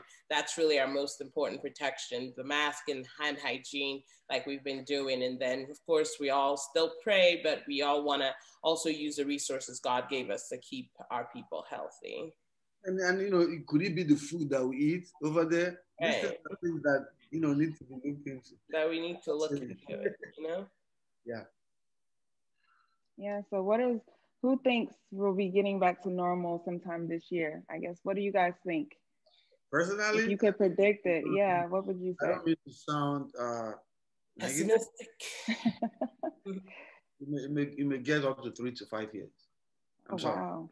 Yeah. Don't be an enemy of progress, please. I'm just saying, whoever said that, I don't mean. Because I mean, we're not really doing. We're not doing everything. Yeah, that's true. In Texas, you know, it's like COVID never even visited there. I wouldn't go as far as 3 to 5 years, but I'm thinking that if we can get, at least if we're talking in the United States, if we can get people vaccinated, hopefully by summer, if we can get more people vaccinated by then I still think we need a cycle of COVID through the fall and through, you know, the winter to actually see where we are. So I would say at least a year for us to kind of get to semi-normalish, but like Obinna says, we're still studying, so we can't really say. I'm just you know, I'm on team, please free us. But, you know, I just. Nobody should get me wrong. This is just what I think. And I'm saying it based on what I've seen and how. Yeah, but it's true because, I mean, look at this. You know, how we, all of us are still, you know, but we all pray for something positive to happen. Yes, we are still very limited, like, you know, they are trying to do with the vaccine, at least. Yeah.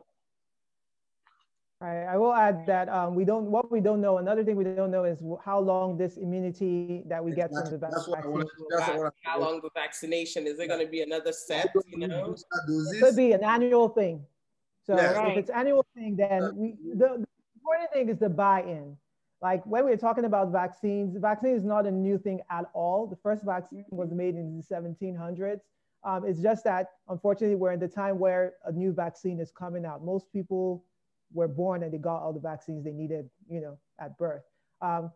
There should not be a lot of skepticism, because the skepticism will reduce how many people buy into it and will reduce the chance for herd immunity to happen.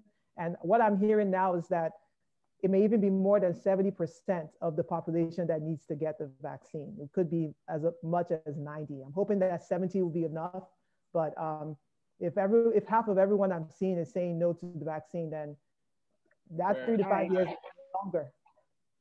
Right. And I mean, honestly, even if it is something that we have to get each year, it shouldn't change regular life. It's just something that we're doing yearly to try to make sure that we continue the immunity. And so I don't think it's I hope and pray that, you know, by this year, end of this year, maybe even hopefully summer, that we can get rid of it. But it's going to take, you know, a big population, majority of us, to buy into it, like you said. So, because the vaccine isn't here to work unless people take it. So that's the bottom line. And honestly, I think we just have to solve the puzzle too. We need to figure the puzzle of why it's bad in people and why it's bad in certain people and okay in others. I think until we answer that, I don't know if we'll ever really get normal. But sorry, I don't have a time frame for that. Yeah, and I don't think there's a time frame. I think this is our new normal for a while. We just have to get used to this, and I don't think a lot of people have enough trust in the vaccine and trust in the politics and healthcare enough to get the vaccine. So with that, the herd immunity won't happen anytime soon. It's just going to be continue wearing your mask, and some people are just going to not wear the mask because they think it's their right to not wear it. We still have our society, our America is divided. So I don't think we're going to reach that anytime soon. I think this is our new normal, and we just have to kind of live with it and learn how to adjust to it. And if you are smart enough to get the vaccine, or you make that decision to, or if you don't do it, at least protect yourself continuously with social distancing and mask wearing. But it will be a while. Exactly. So this concludes our discussion for today, but we're going to be open now for questions. So I will get some of those questions. And I want, you know, the panelists, please feel free to chime in and answer if you have anything to offer. Before I go on, I want to thank somebody in the comments. So a friend of mine I invited, he's a PhD student in Canada, he's been working with the vaccine and all that. So I'm seeing he's been answering a lot of questions. Yes, and Dr. Kobe too. Thank you guys so much. Yeah, so I want to give you a shout out. Yeah. Oh yes, thank you everyone who's here. I mean, we're gonna have, you know, time to thank people at the end, but thank you all for joining, because this has been very lovely to see all these people who care, you know, who care to know about what's going on, and care to get the updated information, and hopefully kind of continue to distribute it among family and friends, so that we can continue to get a hold of this situation and move forward. And so our first question is,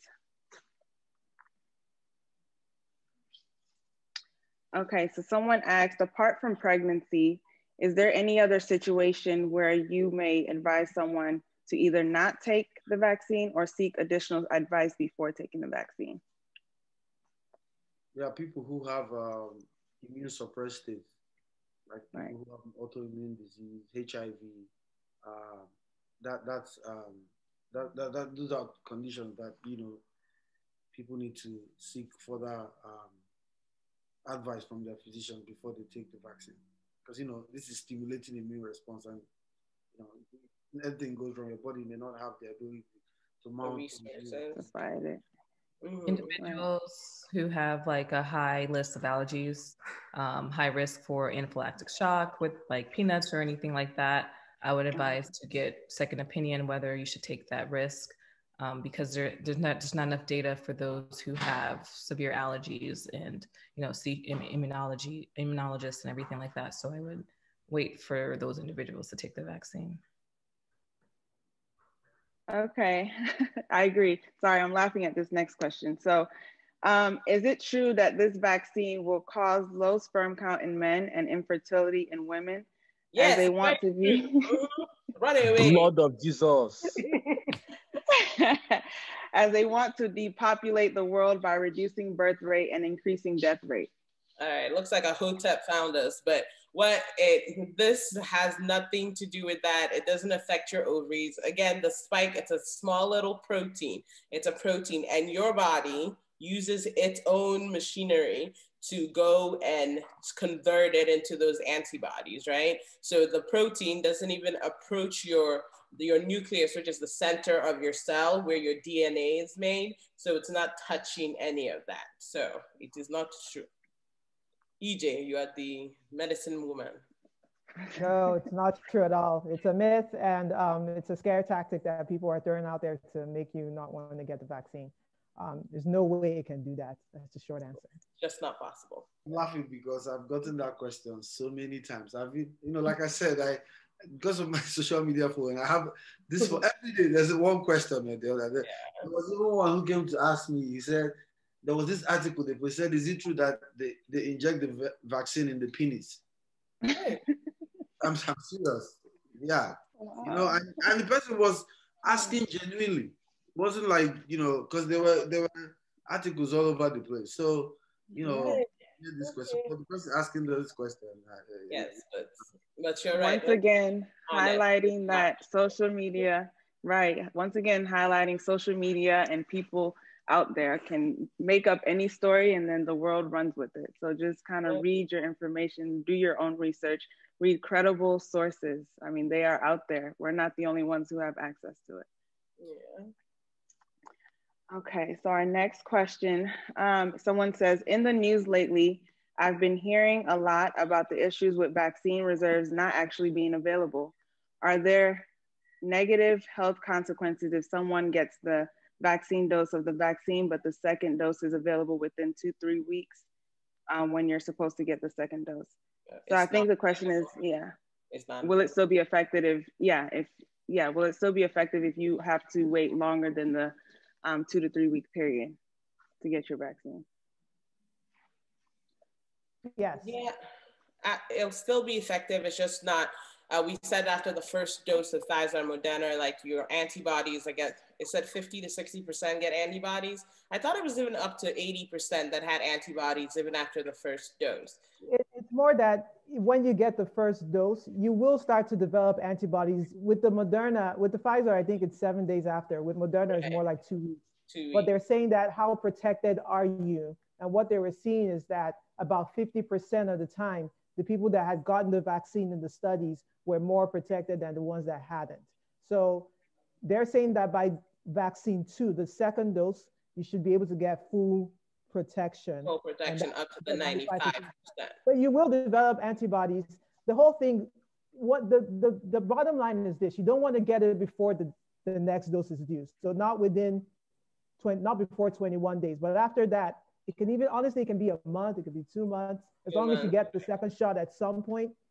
But just know, even after you get the second shot, things don't change. You don't stop wearing your mask. You don't stop social distancing. They're still studying to see whether you're still transmissible. Like, it may be that you get some type of, like, the virus is still shedding in you. It may not affect you because you have antibodies in you, but can you still spread it? Chances are possibly yes. So you still want to wear your mask. But one vaccine is better than none, and then get the second one when you can. The reserves, I mean, these companies are making the vaccines, they're turning it over as quickly as they can, so there will be more in production. The government right now is distributing it. I'm not sure beyond April how well it will be distributed, whether it'll start costing money. Right now it's free. So we'll see how that goes. But I wouldn't worry about the supply just yet, because like I said, the companies are still manufacturing. They're still trying to respond to demand. Okay, so we'll probably do two or three more questions, about two more questions since time is kind of running out. But someone says, I have been reading different posts saying that the vaccine does not prevent you from getting infected or prevent the transmission if you have it, which is why social distancing and masks are still required for post-vaccination. How true is this? I think this person is responding to a video by Dr. Fauci. I don't know if any of you saw that video where they asked him a question and somebody interposed his voice on the video, you know, trying to discredit what he was saying. If I explain what I understood from what he was trying to say is, you know, at this point, yes, we are we've started giving the vaccine, but we have not achieved the herd immunity we need. Okay, the whole population is protected. And at the same time, too, this is an evolving virus. This is an evolving disease. We're still studying. So based on what we know right now, you can say that the disease, the vaccine doesn't prevent you from getting the severe form of, you know, the severe manifestations of this disease, right? But it doesn't mean that you cannot be an asymptomatic carrier in any way.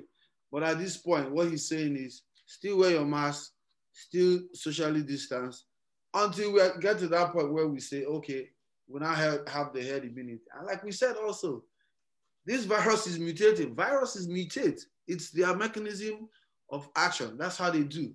You attack a virus. It's just like, you know, what do you call it? Even bacteria. You give them antibiotics. You know, you abuse antibiotics. What does it cause? It causes mutation. They have all those mechanisms. Maybe they create pores and all that. And, you know, just to escape therapies that you have. So you can't really say if, okay, right now, we agree that the vaccines we have can help you with, you know, can still help if you have those mutated variants. But you don't know what is going to happen next. So we just have to still keep doing what we're doing.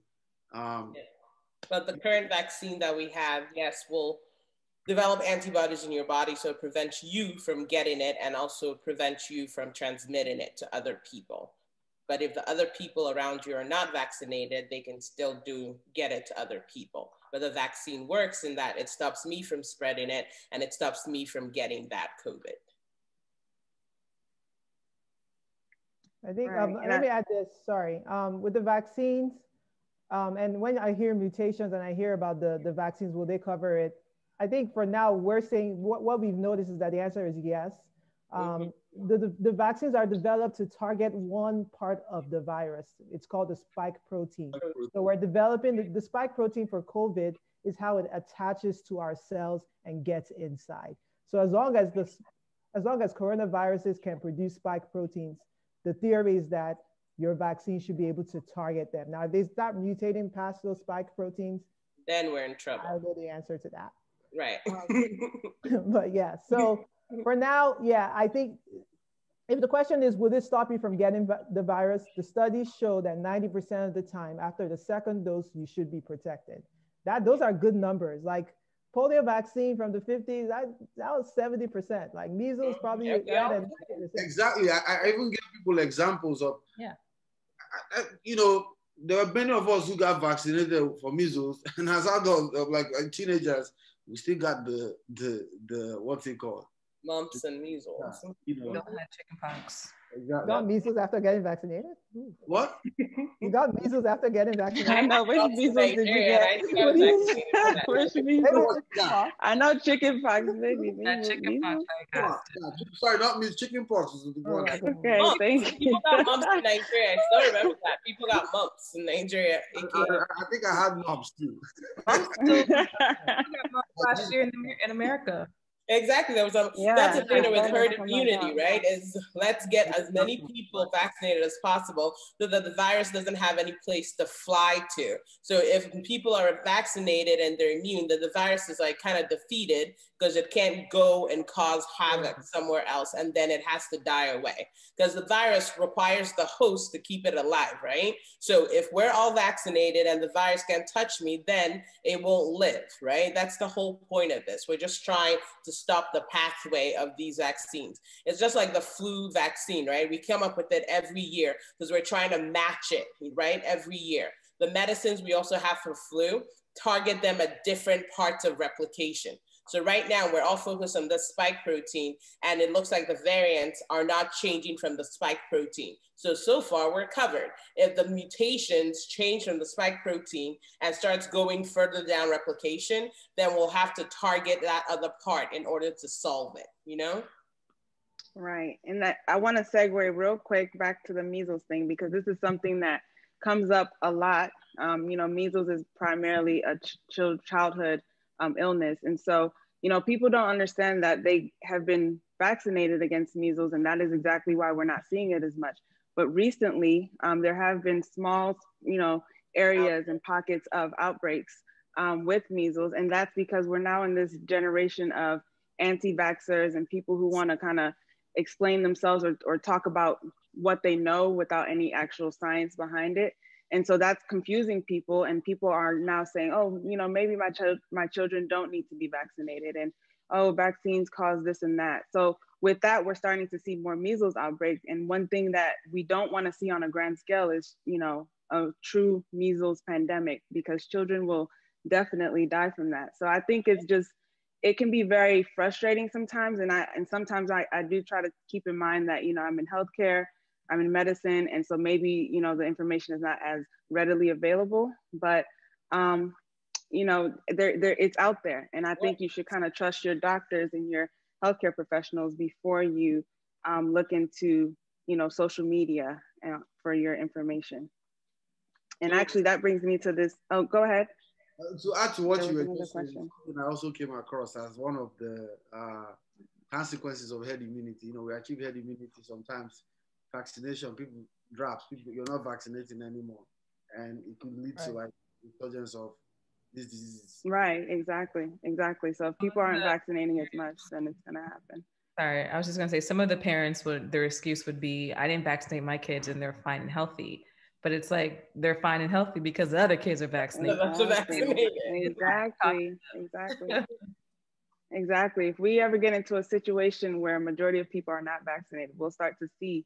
And I don't think we should have to experience something to believe in it. Just, you know, trust the information out there and understand that it's working. And that's why we're not seeing some of these diseases.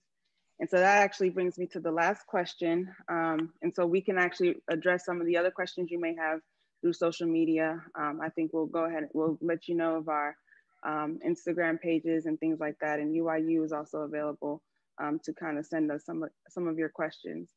But the last question is for all of us. And it's pretty much discussing what we broadly mentioned. Where do you all gather your reliable resources for your information? Information is everywhere, but where can you advise people can start to gather their information from?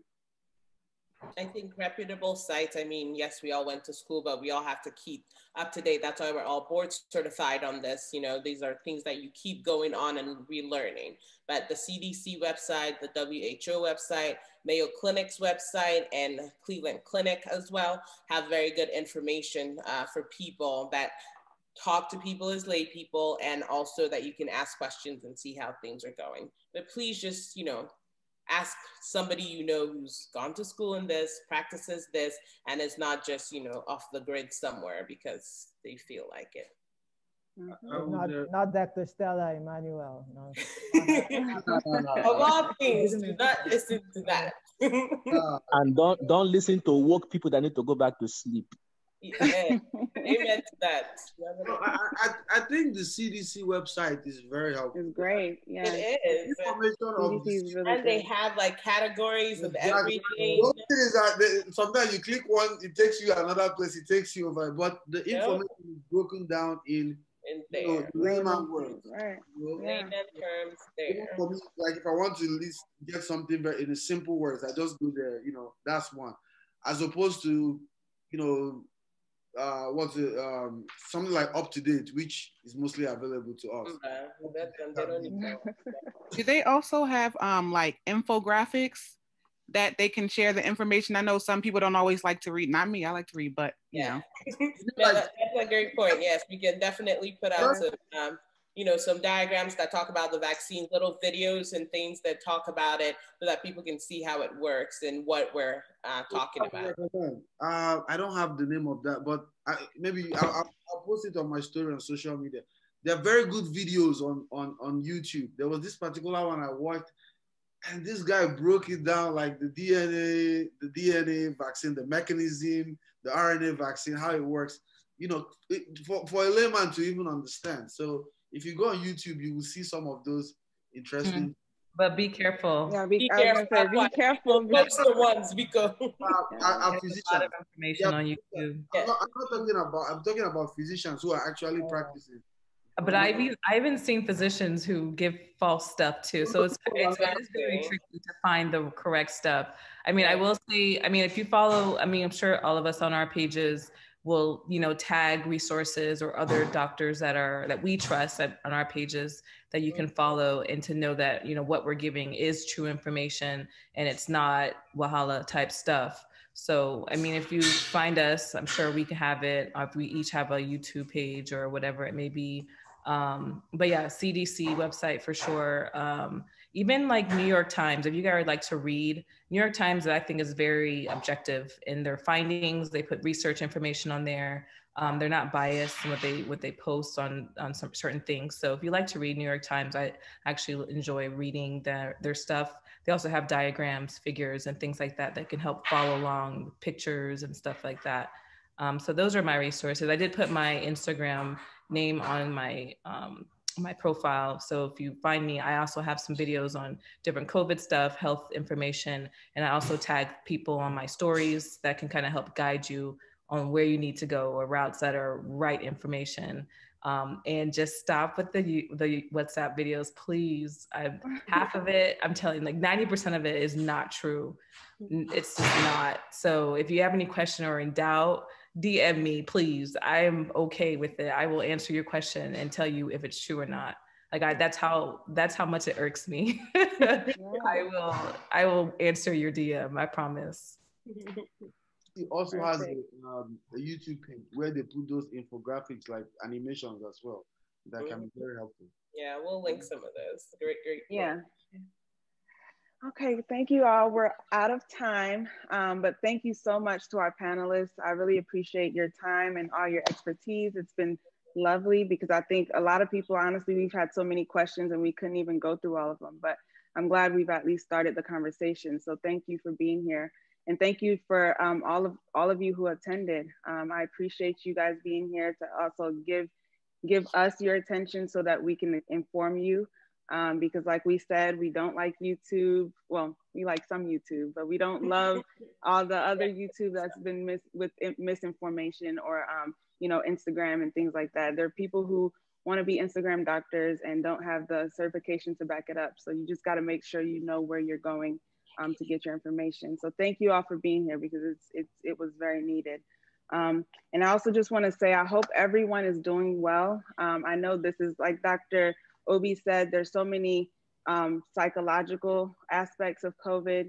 Beyond that, there's just, it's tiring. We're all tired. We want to go back to our normal lives. So I'm praying that everyone is doing well. And for those who actually lost someone during this time, our hearts out and our love and support to you all. And we're praying for the recovery for you and your family and the healing, because this is tough. And I can only imagine, losing someone during this time due to this COVID virus. So we pray that things will get better. We're hopeful because, we can't say exactly what is to come, but I believe that this is the beginning, and I think things will continue to get better. This is 2021, so we're trying to go out with a bang this time. And I don't know if anyone else has anything to state before we close. Thank you guys so much for giving up your time. We really appreciate you doing this and spending almost 2 hours. I know, it's long. Everybody, we really appreciate it and we're thankful. Thank you guys for the work you're doing. Please continue to stay safe in everything that you're doing at work. And we're just really grateful that you accepted the invitation. So thank you guys. And thank you, Jen, you did awesome, and all of y'all. So thank you so much. Thank you guys, thank you so much. Have a blessed night. And like we said, please let us know if you have any questions, you know, our Instagram accounts, UIU's main page, whatever, UIU Cares or UIU on Instagram, we are able to answer your questions that way.